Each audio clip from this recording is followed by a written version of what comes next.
The St. Lucia National Trust has denied that there is any political motive behind their protest action. Members descended on Parliament again on Tuesday, but this time they stood on Laborie Street near the cathedral in the hopes of catching the eye of parliamentarians on their way to the House via car. There was an increase in police presence and the area was cordoned off for a second time in a week. Moreover, Laborie Street was blocked off and limited strictly to lawmakers. Trust Chair Alison King insists the protest is not motivated by partisan politics but patrimony.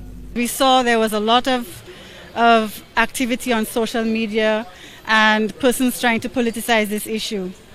We don't want to be partisan political in this matter. So we do not want people to say that the National Trust is an SLP organization or a UWP organization. We stand for everybody. We stand for the patrimony of everybody. We stand for the rights of everybody. And we will continue that fight even if we have to fall back in order to do it. The Trust has deplored the demolition of the Royal Jail, accusing the Alan Chastanet administration of acting in bad faith in a double cross of a legal undertaking. Apart from activism, the Trust was also scouting for new members and building awareness of its work and mandate. King stressed the importance of setting a good example for future generations. To mobilize persons to join, to volunteer, to act with the Trust, to support the work of the Trust, and also again like last week, to make our presence felt and to remind our parliamentarians that we expect them to operate with integrity, transparency, and with good governance. I have 4 children that I take care of. I raise 4 girls. It's important for me to make them be good citizens. I need to set an example for them. They need to understand that everybody needs to stand up and speak when things are wrong. Okay?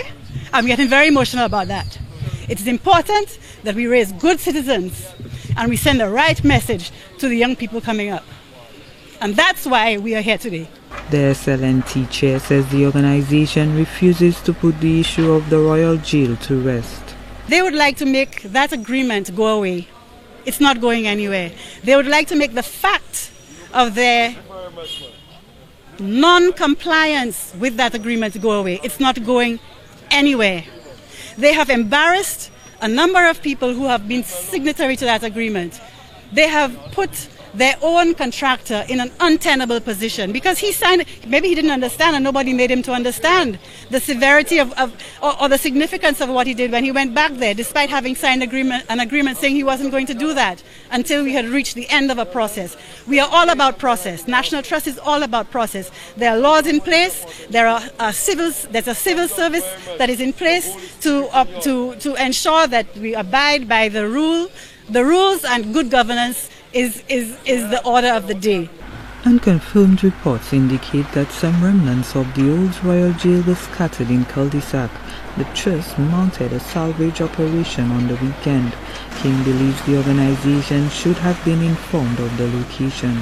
We cannot believe that the plan showed that the demolition material would be spread far and wide across the valley of cul-de-sac. That cannot be in the demolition plan. You know, we were very disappointed because we should have even have been engaged, even if a decision was taken not to continue with the plan, which was a flagrant contravention of the agreement, having not consulted with us. At the very least, we could have been told, look, what about this demolition material? What would you all like it? What would you like done with it? The organization plans to pursue legal action against the Chastanet government over the alleged violation of the legal undertaking between the parties on the Royal Jail. Gina Filippi, HTS News Force.